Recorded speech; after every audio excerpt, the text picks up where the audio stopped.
آیت نمبر 29 تا 37. آیت نمبر 29. یا ہے اعوذ باللہ من الشیطان الرجیم بسم اللہ الرحمن الرحیم.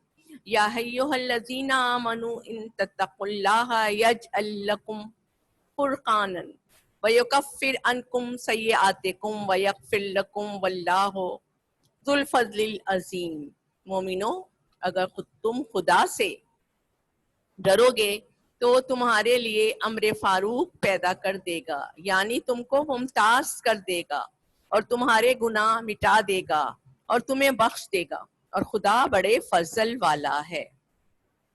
اس آیت میں اللہ نے مومنوں کو مخاطب کر کے فرمایا ہے، اگر تم اپنے ایمان کو فتنے سے بچانا چاہتے ہو تو اللہ تعالیٰ سے ڈرتے رہو، اس کے احکام بجا لاتے رہو،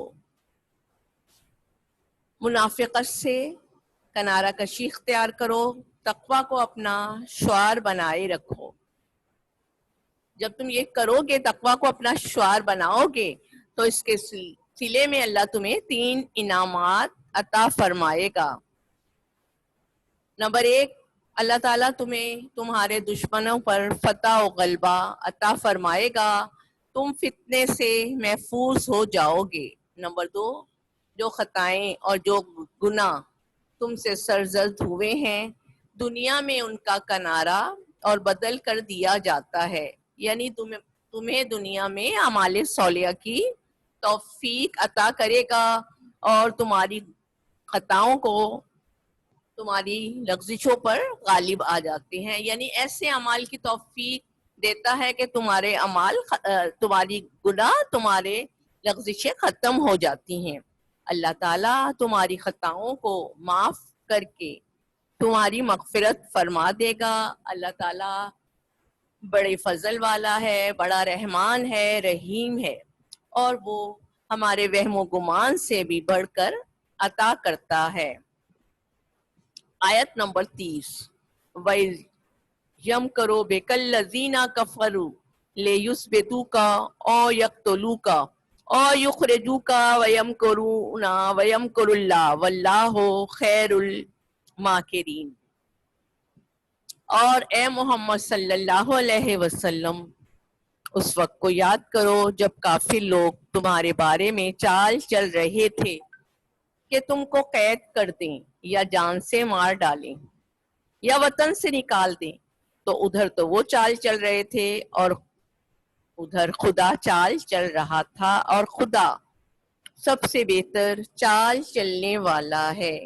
یہ آیات جو ہیں مدینہ منورہ میں نازل ہوئی جب آپ صلی اللہ علیہ وسلم مکہ سے ہجرت کر کے مدینہ منورہ آ چکے تھے.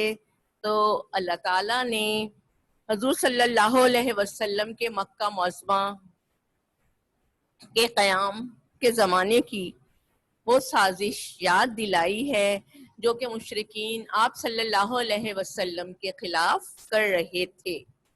سرداران مکہ دارالندوہ میں جمع ہو کر آپ صلی اللہ علیہ وسلم کے بارے میں مشورہ کر رہے تھے.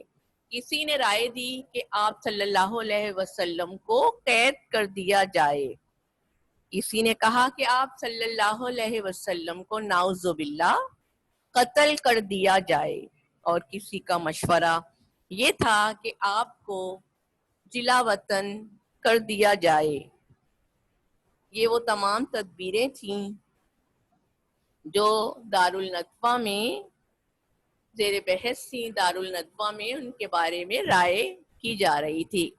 ادھر اللہ تعالیٰ ان کے مکر و فریب کو باطل کرنے کے لیے حضور صلی اللہ علیہ وسلم کو ان کے مکر و فریب سے محفوظ رکھنے کے لیے اپنی تدبیریں کر رہا تھا، اور اللہ تعالیٰ بہتر تدبیر کرنے والا ہے. اس کے آگے کسی کا بھی منصوبہ نہیں چل سکتا. اس نے اپنی تدبیر سے دشمن کے تمام منصوبے خاک میں ملا دیے اور حضرت صلی اللہ علیہ وسلم کو ان کے شر اور فساد سے بچا کر محفوظ مدینہ منورہ پہنچا دیا. آیت نمبر 31 اور 32.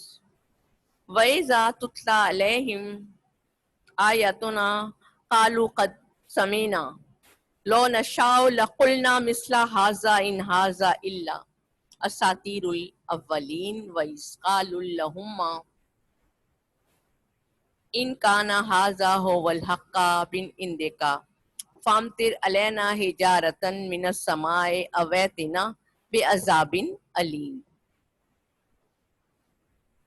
اور جب ان کو ہماری آیتیں پڑھ کر سنائی جاتی ہیں کہتی ہے کہ یہ کلام ہم نے سن لیا، اگر ہم چاہیں تو اسی طرح کا کلام ہم بھی کہہ دیں، اور یہ ہے ہی کیا، صرف اگلے لوگوں کی حکایتیں ہیں۔ اور جب انہوں نے کہا کہ اے خدا اگر یہ قرآن تیری طرف سے برحق ہے تو ہم پر آسمان سے پتھر برسا یا کوئی اور تکلیف دینے والا عذاب بھیج دے۔ یہ آیتیں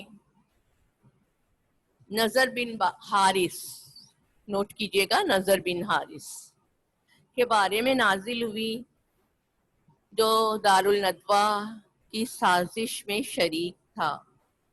یہ شخص تجارت پیشہ تھا، مختلف ملکوں کے تجارتی سفر میں اس کو یہود و نصارہ کی کتابیں اور ان کی عبادتیں دیکھنے کا بار بار اتفاق ہوتا تھا۔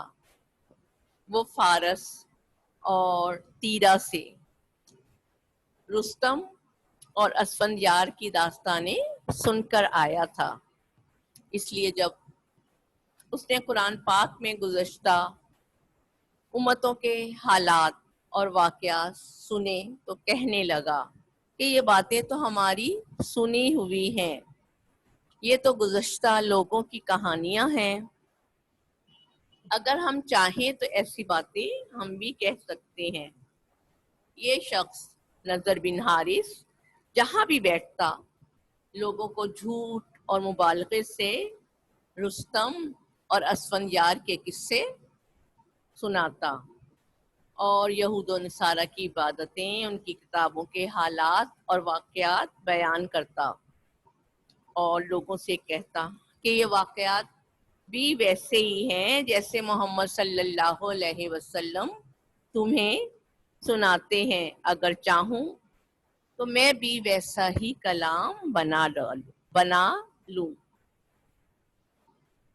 اب یہ قرآن کا چیلنج ہے کہ بعض لوگوں نے اس سے یہ کہا کہ اگر تم قرآن جیسا کلام کہہ سکتے ہو تو پھر کہتے کیوں نہیں، جبکہ قرآن پاک ساری دنیا کے لوگوں کو چیلنج دے چکا ہے، مگر آج تک کوئی بھی انفرادی اور اجتماعی طور پر ایک چھوٹی سی صورت بھی قرآن کریم کے مقابلے میں پیش نہ کر سکا اور نہ قیامت تک ایسا کر سکے گا۔ قرآن کریم کا یہ 1400 سال پرانا چیلنج آج بھی دنیا کے تمام کفار اور مشرکین کو چیلنج کر رہا ہے۔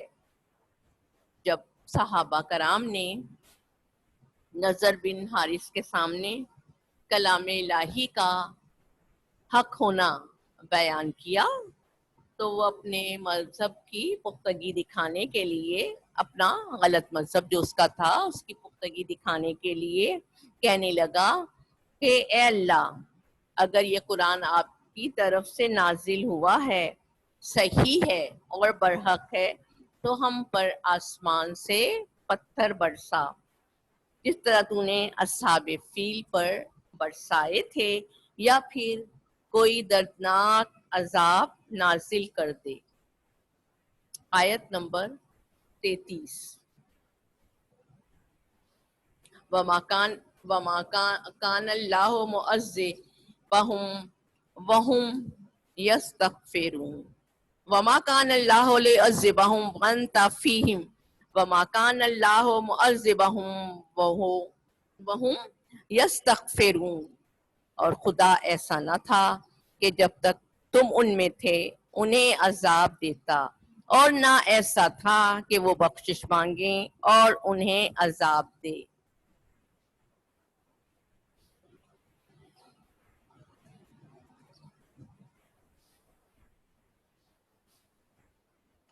اس آیت میں اللہ تعالیٰ نے نظر کی دعا کا جواب دیتے ہوئے فرمایا ہے کہ سابقہ انبیاء کے ساتھ اللہ تعالیٰ کا یہ طریقہ رہا ہے کہ جب تک نبی بستی میں موجود رہے اس وقت تک اللہ تعالیٰ ان امتوں پر عذاب نازل